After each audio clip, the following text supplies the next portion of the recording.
우리 흔히 듣는 얘기들 중에 실패는 성공의 어머니다. 누가 한 얘기인가요? 뭐 여기저기 쇳뗍니다. 해서 뭐 동서양 막론할 것 없이 거의 모든 문화권에서 전해 내려오는 이야기입니다. 실패를 너무 두려워하지 말고 잘하라는 그런 얘기죠. 특히 이제 이 얘기하면 토마스 에디슨, 전구 발명한 에디슨이 또 이 얘기를 했고 관련된 얘기가 있다는 걸로 유명합니다. 에디슨이 전구를 발명하기까지 뭐 이야기에 따라 자료들이 좀 다르긴 한데 뭐 몇천 번에서 1만 번의 실패를 거듭하고 전구를 이제 성공했다, 그런 얘기들을 합니다. 사람들이 이제 에디슨이 막 전구 매번 실패할 때마다 뭐 수천 번 이상 그렇게 하니까 옆에서 보던 사람들이 얼마나 안 됐겠습니까? 당신은 계속 실패하는 그 일을 왜 하고 있냐고 그런 얘기들을 했겠죠. 그렇게 사람들은 그 실패를 경험하면서 막 얘기했지만 에디슨은 생각이 달랐다고 합니다. 그래서 에디슨은 이제 내가 1만 번의 실패를 경험한 게 아니라 안 되는 방법 1만 가지를 발견한 것이다, 뭐 그런 종류의 이야기를 했다고 합니다. 여러분, 뭐 실패를 하더라도 잘해서 성공하자, 뭐 그런 이야기인 거죠. 우리 보통 사람의 인생에서도 뭐 실패와 성공 혹은 실패에 넘어지는 것들이 계속해서 반복됩니다. 수없이 넘어지고 실패합니다. 넘어지는 것도 너무 두려워할 것 없다는 얘기죠. 우리에게 좋은 교훈이 된다는 겁니다. 하지만 중요한 것은 넘어진 상태에서 가만히 있어서는 안 되는 것이고, 어쨌든 다시 일어서는 게 중요합니다. 다시 일어서서 새롭게 시작하는 것이 중요하죠. 여러분, 이제 새롭게 시작할 때마다 뭐 넘어졌을 때 여러분 다시 일어서면서 내일은 또 한 번 넘어져야지, 그런 분들은 안 계시죠. 그래서 우리 다시 일어설 때는 다음에 이제 안 넘어져야지, 이번에는 꼭 성공해야지, 그런 마음들로 아마 새롭게 시작을 할 것입니다. 성공이라고 하는 말은요, 뭐 이게 너무 이제 성공 그러면 듣기가 좀 싫긴 합니다만, 본래 성공이라고 하는 말은 목표 한 발을 이루는 게 성공입니다. 좋은 의미죠. 크든 작든 상관없이 내가 목표 한 발을 이루는 게 성공. 성공은 꼭 필요한 일입니다. 오히려 어떤 목표치도 없이 그냥 사는 것은 오히려 건강한 것이 아니라 목표를 잘 설정하고 목표를 성취해 나가면서 사는 그런 성공한 인생은 건강한 인생입니다. 다만 이제 지나친 욕심으로 너무 뭐 이렇게 해가지고 막 너무 지나친 성공을 하려고 하면 여러 가지 부작용들이 생기지만, 건강한 성공 반드시 필요한 일입니다. 우리 신앙생활에 있어서도 여러분, 신앙생활도 성공적으로 하는 것 필요합니다. 목표를 잘 세우고 그 신앙의 성숙을 이루어 나가는 겁니다. 성경의 역사에도 보면 신앙과 관련해서 또 인류 역사와 관련해서 이런 실패와 도전이 계속해서 반복되어 나타납니다. 실패하고 넘어지고 또 일어서고 넘어지고 또 일어서고, 정확하게 말하면 넘어지면 하나님이 이렇게 세워주시고 넘어지면 이렇게 세워주시고, 그런 역사들이죠. 오늘 우리가 함께 나누는 노아의 이야기에서도 지금 큰 실패를 한번 경험했습니다. 막 사람들이 죄를 많이 지으니까 하나님과 관계에서 실패를 해서 대홍수 심판을 경험을 한 거죠. 그리고 이제 그 대홍수 심판을 경험한 이후에 오늘 함께 나눌 내용은 다시 일어서는 내용입니다. 다시 새롭게 시작하는 장면이죠. 그러면 다시 이렇게 시작하니까 이번에는 성공을 해야 되겠죠. 어떤 면에서 성공을 해야 됩니까? 하나님과의 관계를 잘 이어나가는 면에서 성공을 해야 됩니다. 그래서 오늘 우리가 함께 나누어 볼 내용은 어떻게 우리의 신앙생활을 성공적으로 잘 이어갈 수 있을 것인가, 혹은 이것이 우리 신앙적인 부분뿐만 아니라 성도의 모든 삶에 있어서도 같은 원리가 적용됩니다. 어떤 일을 처음 새롭게 혹은 다시 새롭게 시작할 때에 어떻게 하면 그 일들을 끝까지 잘 이루어서 성공에 이르게 될 것인가 는 얘기들을 오늘 우리 노아의 이야기를 통해서 발견할 수 있습니다. 여러분, 오늘 주시는 말씀을 잘 받으셔서 하나님과의 관계에서도 성공하는 인생이 되시기를 바라고, 여러분들의 인생에 있어서 무엇인가를 또 새롭게 시작하는 그 모든 일도 끝까지 이루어 나갈 수 있는 그런 은혜가 있으시기를 간절히 소망합니다. 자, 먼저 이제 그 원리들을 몇 가지 볼 텐데요. 첫 번째로 가장 중요한 것은 모든 일은 하나님과 함께 시작해야 합니다. 뭐 당연한 얘기지만 모든 일은 하나님과 함께 시작합니다. 하나님 입장에서는 늘 하나님께서 우리와 함께 안 계신 적이 없습니다. 하나님은 당연히 늘 우리와 함께 계시는데 우리 입장이 사실은 문제인 거예요. 우리 입장에서는 늘 하나님과 함께 하는 것이 중요한데 무엇을 통해서 하나님과 함께 합니까? 하나님을 예배함으로 하나님과 함께 시작할 수 있습니다. 오늘 노아의 이야기를 보십시오. 이제 홍수가 다 끝나고 이제 노아 가족과 각종 동물들이 방주 바깥으로 나오게 되었습니다. 우리가 이제 성경을 읽을 때는 홍수가 났구나, 또 이렇게 있었구나, 이제 나오는구나, 이게 뭐 이렇게 몇 페이지 안 되는 짧은 내용이지만 사실상 이제 노아 가족들이 방주 안에 있었던 그 시간을 날짜 수를 계산을 해보면 대단히 긴 시간입니다. 대략 어느 정도 노아 방주 안에 있었을까요? 날짜를 계산해 보니까 한 370일 정도, 1년 넘게 방주 속에서 막 홍수 이렇게 비 오고 뭐 어쩌고 할 때 방주 속에 370일 정도를 있은 겁니다. 그렇게 긴 시간 동안 방주 안에 있으면서 얼마나 심심했을까요? 심심하면 여러분 뭐 하시죠? 생각하시잖아요. 얼마나 많은 생각들을 했겠습니까? 지나온 시간들에 대한 반성도 했을 거고, 우리 인간들이 이렇게 잘못해가지고 이 벌을 받게 된 거예요. 얼마나 힘들어. 뭐 그런 생각도 했을 거고요. 또 이제 홍수 끝나면, 하나님 심판 끝나면 이제 우리 이렇게 해야지. 새로운 계획들도 세웠을 겁니다. 여러분 그 방주 안에서 이게 말이 370일이지. 또 이렇게 막 바람 불고 홍수 나고 했으면 또 아무래도 좀 이렇게 출렁거리는 게 있었겠죠.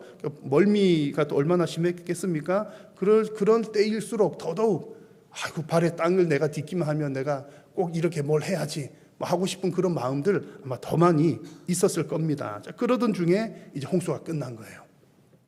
홍수가 끝나고 물이 다 빠지고 땅이 말랐습니다. 하나님의 지시를 따라 방주에서 나왔습니다. 자, 여러분 노아가 방주에서 나와서 가장 먼저 한 일이 무엇입니까? 어떤 상황에서든 여러분 가장 먼저 한 게 뭐냐? 무엇을 제일 먼저 했느냐라고 하는 부분은 대단히 중요합니다. 여러분 어떤 일을 제일 먼저 하죠? 소중한 일, 중요한 일, 내가 중요하다고 생각하는 일을 제일 먼저 하는 겁니다. 그래서 제일 먼저 하는 게 너무너무 중요합니다. 여러분 제일 먼저 해야 되는 것도 중요하고요. 여러분이 제일 먼저 하고 있는 그것이 내가 제일 소중하게 여기는 그 무엇이다. 그런 겁니다. 자, 노아가 방주에서 나와서 가장 먼저 한 일은 하나님께 제단을 쌓고 예배를 한 일이었습니다. 20절 말씀을 같이 한번 읽어보겠습니다. 노아가 여호와께 제단을 쌓고 모든 정결한 짐승과 모든 정결한 새 중에서 제물을 취하여 번제로 제단에 드렸더니 아멘.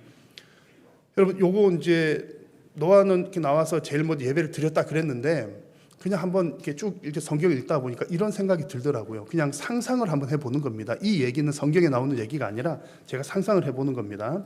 노아가 땅에 내려와가지고 이제 가족들이랑 같이 가족들아 이제 우리 하나님께 예배하자 그랬을 때 여러분 온 가족들이 아멘 했을까요? 아니면 한두 명 정도는 노멘 했을까요? 이건 저 상상이에요. 제 상상. 제가 그냥 상상할 때는 아무래도 가족들 중에 한두 명은 아마도 자식들보다는 같이 이불을 덮고 사는 뭐 누구라든지 해갖고 한 명 정도 노멘 했을 것 같아요. 그랬을 수도 있겠다는 겁니다. 왜냐하면 1년 동안이나 이렇게 갑갑하게 갇혀 있었는데 아니 이렇게 땅에 내리자마자 신선한 공기 쐬자마자 또 예배하자고 아이고 힘들어 좀 쉬었다 해. 그런 얘기를 한 사람이 가족들 중에 있을 것만 같습니다. 그런데 여튼 노아가 가장 먼저 한 일은 뭐라고요? 하나님께 예배하는 일이었더라. 여러분 이 사실이 우리들에게 보여주는 바는 아주 중요한 메시지가 있습니다. 그 어떤 일보다 예배하는 일을 소중하게 여기고 예배하는 일을 최우선으로 여기라는 하나님의 말씀입니다. 여러분 예배가 우리 인생에서 가장 최우선이 되어야 할 줄로 믿습니다. 여러분 왜 예배하는 일을 가장 우선적으로 중요하게 여겨야 합니까?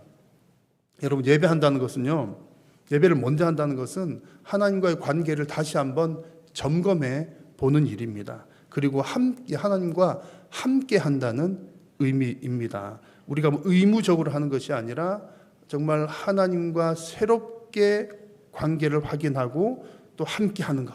마치 이런 것이죠. 여러분 가족 간의 부부끼리 서로 사랑합니까? 안 사랑합니까? 사랑하잖아요. 서로 사랑 알아요? 몰라요? 너무나 잘 알죠. 근데 매일같이 여러분 남편과 아내에게 뭐라고 고백하십니까? 여보 사랑해라고 고백하시잖아요. 매일같이. 그러니까 왜 그렇게 하신 이유가 뭡니까? 확인하고 또 확인하고 다 알지만 그게 중요하다는 겁니다. 노아는 여러분 경건한 사람이었습니다. 경건한 사람이어서 이제 그 홍수 기간 동안 370일 동안에 방주 안에 있었을 때에도 예배를 했을까요? 안 했을까요? 이것도 뭐 저 상상이긴 합니다만 했을 것 같아요. 물론 이제 땅에 나와서 번제하는 것처럼 그런 예배는 아니었을지라도 하나님께 뭐 기도하든 기도회를 하든 뭘 하든 여튼 우리가 흔히 말하는 하나님과 함께하는 예배하는 시간, 경건의 시간을 가졌을 것 같습니다. 그러니까 이제 그렇게 했을 건데 이건 상상 부분이에요. 했을 텐데 이제 그러다 보니까 이제 다 끝나고 방주에서 나올 때에 이제 가족들 중에 다 같은 마음은 아니니까 적어도 한 명 정도는 아이고 아버지 그 방주 안에서도 맨날 같이 기도하더니만 이렇게 나왔으니까 하루 좀 쉽시다 그런 얘기를 했을 것 같습니다. 그렇지만 경건한 노아는 새로운 시작을 하면서 특별한 마음을 가지고 다시금 하나님께 예배했습니다. 안 하다가 처음 한 게 아니라 370일 만에 1년 만에 처음 했다는 게 아니라 아마도 방주 안에서 늘 하나님과 교제하고 했을 텐데 새롭게 시작하는 그 시점에서 새로운 마음으로 특별한 마음으로 하나님께 예배했다는 겁니다. 이게 뭐 번제를 드렸기 때문에 좋은 제물을 드렸기 때문에 잘했다 그게 아니라 중요한 것은 어떤 제물로 드렸느냐 그것보다는 그가 하나님을 먼저 찾았다. 땅에 발을 디뎠으니 가장 먼저 하나님께 예배하겠다. 그 자세가 중요하다는 핵심입니다. 여러분 우리 성도님들도 늘 하나님께 여러분 예배하시잖아요. 오늘도 예배하셨죠? 하고 계시죠? 지난 주일에도 하셨죠? 수요일에도 하셨죠? 금요일 기도에도 하셨죠? 새벽 기도 나오신 분들 하셨죠? 또 우리 이제 성도님들은 경건한 하나님의 백성들이니까 여러분의 삶이 예배시잖아요. 매 순간마다 하나님 생각하면서 기도하면서 하루에 수도 없이 여러분 기도하시잖아요. 아멘이시죠? 저는 이제 여러분들이 그렇게 하고 계시는 줄로 확신을 합니다. 뭐 자기 전에도 기도하고 눈 뜨면 기도하고 아마 늘 그렇게 하실 텐데 그렇게 하시지만 새로운 일을 시작할 때마다 뭐로 시작한다? 예배로 시작하는 것이 중요하다는 얘기입니다. 뭐 이게 여러분 뭔가 할 때에 잘 되기를 바라는 기복적인 마음으로 고사 지내듯이 하자는 그런 뜻이 아니라 우리가 모든 일을 시작할 때 하나님께 먼저 예배한다는 것은요, 새로운 일에 대한 주권을 하나님께 맡겨드리는 겁니다. 그 일을 예배하면서 하나님과의 관계를 확인하고 하나님께 그 주권을 맡겨드리고 그리고 하나님과 함께 그 일을 감당을 하는 것입니다. 그렇게 할 때에 정말 우리가 계획하고 새롭게 시작한 모든 일들이 하나님의 은혜로 순적하게 진행될 줄로 믿습니다. 여러분 모든 일의 시작을 하나님께 예배함으로 시작하는 복된 성도님들 되시기를 축복합니다. 자, 그리고 두 번째로 새로운 시작에서는 반드시 목적지를 잘 봐야 됩니다. 여러분 새로운 출발할 때 출발 지점에서 뭘 보고 나갑니까? 목적지를 보고 나가잖아요. 너무나 당연한 얘기죠. 새로운 시작을 할 때는 반드시 목적지를 잘 보고 나가는, 목적지가 어딘지를 알고 나가는 게 너무너무 중요합니다. 여러분 신앙생활에서의 목적지가 어디입니까?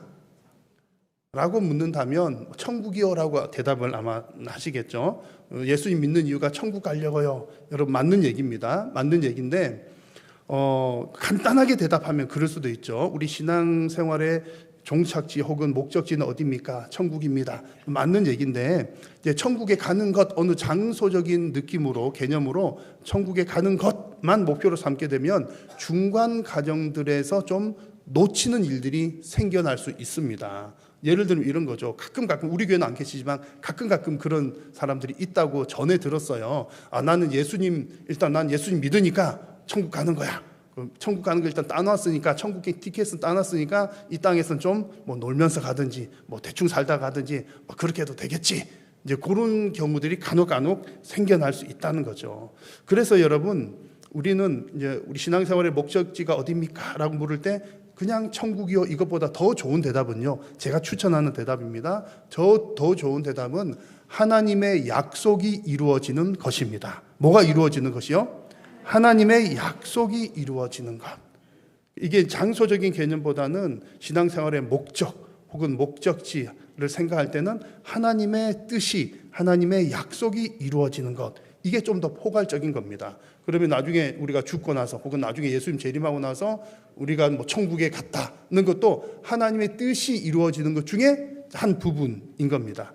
그러면 하나님의 뜻이 이루어지는 게 우리 신앙생활의 목적이라고 한다면 그 중간의 모든 과정들에도 그게 해당 사항이 있는 거예요. 하나님의 목적이 오늘은 어떻게 이루어지고 내일은 어떻게 이루어지고 하는 것들을 경험하면서 살아가는 겁니다. 그래서 성경을 보면 하나님의 약속이 대단히 많이 나옵니다. 그냥 약속이라고도 할 수 있고 언약이라고도 표현하죠. 성경의 역사를 보면 여러 가지 이제 약속 언약들이 나오는데 대표적인 것들이 아담과 맺은 아담 언약, 오늘 우리가 살펴보고 있는 노아 언약, 그리고 뒤에는 아브라함 언약, 모세와 맺은 시내산 언약 등등등등, 다윗 언약 등등이 있습니다. 그리고 그 모든 언약들은 누구를 통해서 성취가 됩니까? 예수 그리스도를 통해서 그 약속이 이루어진다. 그것이 이제 성경의 핵심적인 내용입니다. 그래서 그런 수많은 약속들, 언약이 성경에 나오는데 오늘 읽은 오늘 노아 이야기도 노아의 언약, 하나님께서 노아와 약속을 하는 장면이라는 거죠. 그래서 노아가 지금 방주에서 나와가지고 하나님께 예배를 했습니다. 예배했을 때 하나님께서 그 예배를 기쁘게 받으셨습니다. 그리고 나서 하나님께서 노아에게 약속을 주십니다. 자, 화면의 말씀을 같이 한번 읽겠습니다. 여호와께서 그 향기를 받으시고 그 중심에 이르시되 내가 다시는 사람으로 말미암아 땅을 저주하지 아니하리니. 아멘. 하나님께서 다시는 내가 사람들이 죄 짓는다고 해서 땅을 저주하지 않겠다라고 하는 약속을 주시는 겁니다. 여러분 이 말씀을 읽으니까 어떤 느낌이 드십니까? 하나님이 좀 사람 노아 시대 때 홍수 내린 거 후회를 하셨나? 후회하셔서 이런 말씀을 하시나? 이런 느낌이 조금 들 수도 있습니다만 사실 그런 내용은 아닙니다. 그래서 하나님께서 내가 다시는 저주하지 않겠다 이렇게 말씀하신 것은 마지막 심판 때까지 내가 이 땅을 보존하겠다라고 하는 하나님의 뜻입니다. 왜 이런 약속을 주시냐면 만약에 여러분 사람들이 잘못할 때마다 하나님이 심판을 하신다고 생각을 해보세요. 인류가 막 이렇게 있는데 막 하다가 사람들 매일 잘못하잖아요. 잘못 죄 짓는 수치가 넘어가다가 한 80% 됐다. 이 녀석들 또 죄를 지었구나. 홍수 심판이다. 쫙 심판. 그래서 사람들 쫙 죽고 몇 명만 살려놓고 또 이제 사람이 점점점 불어나는데 또 사람들이 불어나니까 또 죄를 지어요. 그러면 또 심판이다. 그러면 여러분 땅에 사람들이 이렇게 번성할 기회가 있을까요? 없을까요? 번성할 기회가 없는 거예요. 그리고 또 이제 지금 우리 때도 마찬가지입니다. 지금 현실에서도 우리가 죄를 지을 때마다 너 죄 지었구나 사형. 그러면 여러분 우리가 이렇게 천국에 이르를 수 있는 사람이 단 한 명도 없는 거예요. 그래서 하나님께서 내가 이 땅을 저주하지 않겠다라고 하는 것은 마지막 심판 때까지 하나님께서 인내하시면서 기다려 주시겠다라고 하는 말씀인 겁니다. 그 구체적인 내용이 22절을 보면 추위와 더위와 여름과 겨울과 낮과 밤이 쉬지 않게 하겠다. 지구가 자전하고 공전하고 하는 그 질서를 하나님께서 지켜주시겠다라고 하는 뜻이죠. 그리고 이 약속에 대한 구체적인 징표를 주십니다. 우리가 노아, 홍수 그러면 잘 떠오르는 거 뭐가 떠오르시죠? 홍수 이후에 하나님께 보여주셨던 것 무지개. 주일학교 애들은 이런 거 잘 맞춰요. 그 노아 홍수 이후에 하나님께서 보여주셨던 것 무지개. 그래서 9장 저기 가보면 내가 무지개를 구름 속에 두었나니 이것이 나와 세상 사이에 언약의 증거니라. 약속에 이렇게 내가 세상 물론 멸망시키지 않겠다라고 약속하신 증거로 무지개를 하나님께서 두셨습니다. 여기서 중요한 점 한 가지가 있습니다. 하나님께서 이렇게 무지개를 두신 목적이 있습니다. 누가 보라고 두었을까요?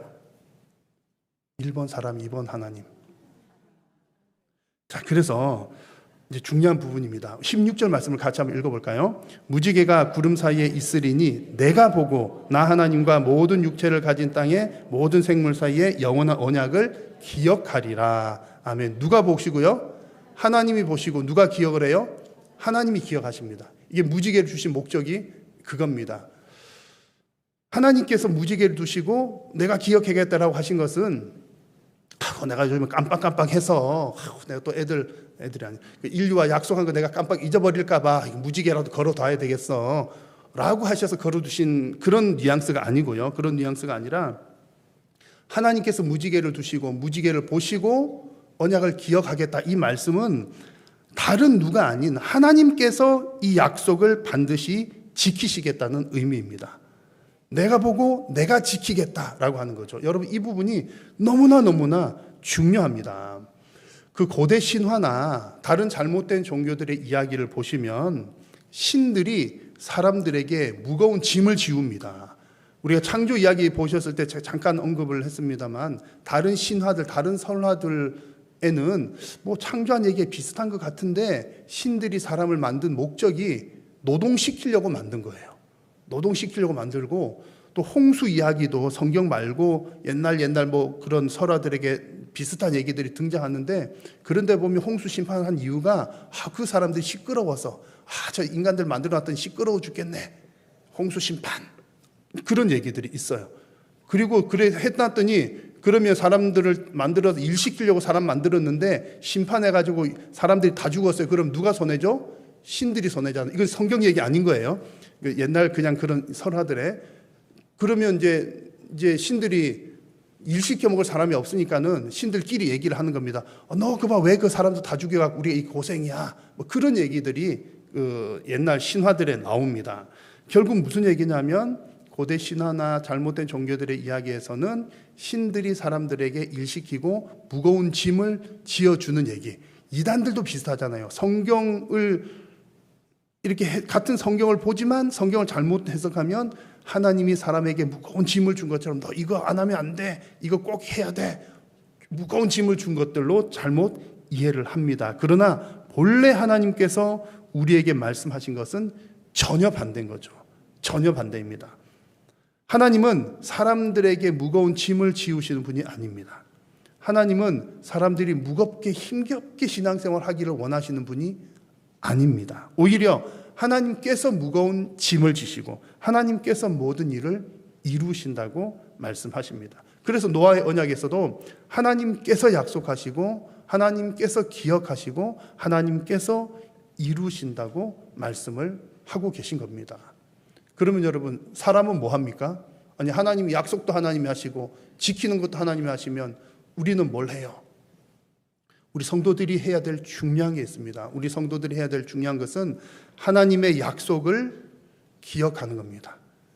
아니, 그럼 하나님이랑 똑같네요? 우리는 무엇을 기억하냐면 하나님께서 어떤 약속을 하셨는지를 기억하는 겁니다. 하나님께서 약속을 기억하신다는 말의 뉘앙스는 하나님께서 내가 이 약속을 지키겠다, 그런 것이고요. 우리는 하나님께서 어떤 약속을 하시고 어떻게 지키시는가를 기억을 하는 겁니다. 그래서 그 약속을 기억을 해야 되고 하나님께서 그 약속을 어떻게 이루어 나가시는지를 보아야 한다는 거죠. 그래서 여러분, 우리가 하나님의 약속을 알 수 있는 방법은 무엇입니까? 어디에 하나님의 약속이 나와 있죠? 성경에 나와 있는 겁니다. 그래서 성경을 봐야 되는 겁니다. 하나님을 믿는다는 것은 그냥 하나님을 믿어볼까? 믿습니다. 아멘. 그게 아니고요. 하나님께서 어떤 약속을 하셨고 또 어떤 일들을 행하시는지를 보고 믿는 겁니다. 그리고 하나님께서 그 약속을 어떻게 이루시는지를 보려면 뭘 알아야 돼요? 하나님께서 약속하신 것을 기억하고 있어야 되는 겁니다.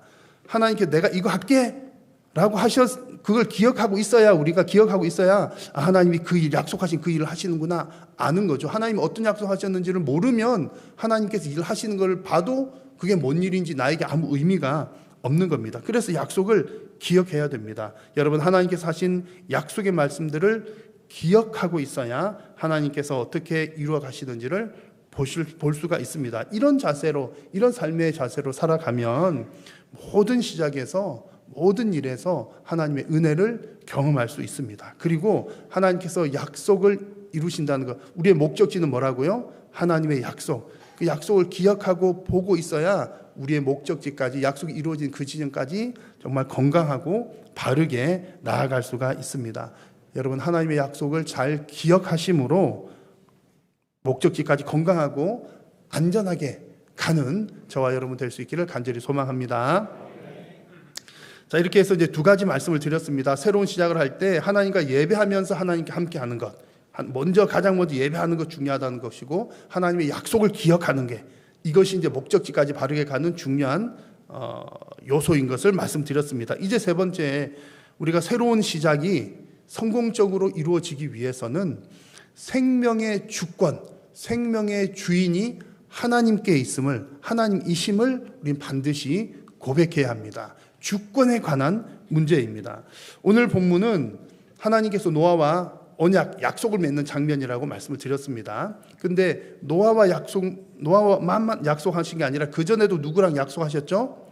아담과 약속을 하신 적이 있습니다. 창조 때에 아담과 약속을 하신 것이 있는데 가만히 살펴보면 이 약속이 비슷합니다. 그러니까 하나님께 일관성이 있으신 거예요. 창조 때 주셨던 약속들을 지금 노아에게 새롭게 시작하면서 또 비슷하게 주십니다. 아니, 똑같은 부분도 있고 어쨌든 비슷합니다. 1절의 말씀을 한번 보시면 같이 한번 읽어볼까요? 하나님이 노아와 그 아들들에게 복을 주시며 그들에게 이르시되 생육하고 번성하여 땅에 충만하라. 아멘. 누구한테 주셨던 것과 똑같습니까? 아담한테 창조 때 말씀하셨던 것하고 똑같습니다. 이렇게 이제 약속을 주시고 이제 복을 주시며 약속을 하셨죠. 그리고 뒤에 나오는 부분 보면 내용은 다른데 또 구조는 똑같은 내용이 있습니다. 4절 말씀을 보시면 이런 내용이 나오죠. 그러나 고기를 그 생명되는 핏째 먹지 말지니라.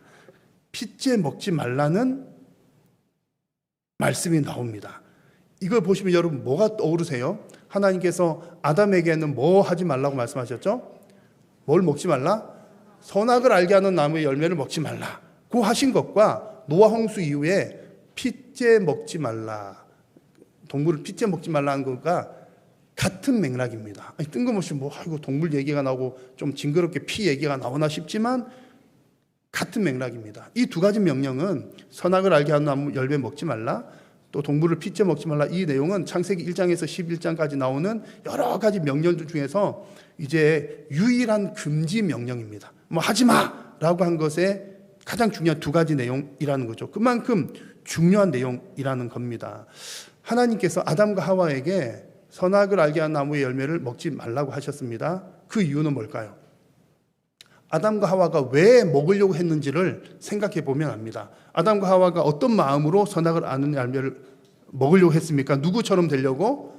하나님처럼 되려고. 그러니까 하나님의 영역, 하나님의 주권을 침범하는 일이었습니다. 하나님께서는 다른 건 다 괜찮지만 이것만은 안 돼 라고 남겨두신 것은 하나님의 주권을 보여주시기 위함이었습니다. 사람들에게 자유를 다 주셨지만 자유롭게 이렇게 해도 돼. 자유를 주셨지만 근본적인 주권은 하나님께 있음을 보여주신 겁니다.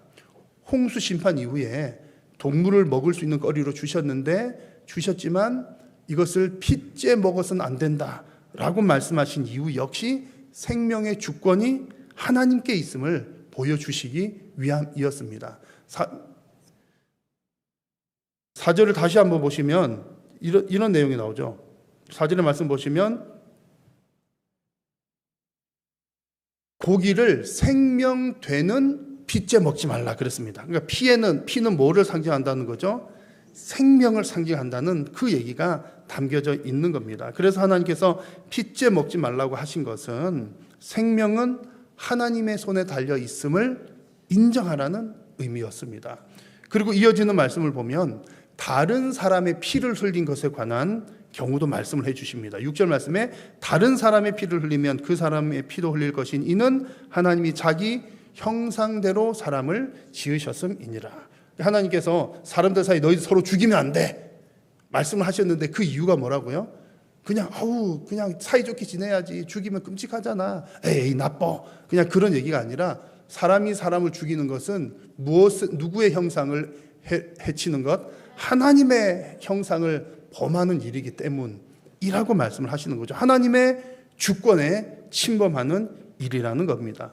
그래서 이 노아 언약에서 핏째 먹지 말라, 다른 사람의 피를 흘리지 말라, 이렇게 피에 대한 규정은 생명을 존중하라는 명령이지만 단순히 생명은 소중하니까 해야 돼, 그 정도가 아니라 도덕적으로 생명을 존중해야 되라고 하는 의미 이상이 있다는 거죠. 그 의미 이상은 생명의 주권은 하나님께 있음, 생명의 주인은 오직 여호와 하나님이심을 인정하고 고백하라는 말씀입니다.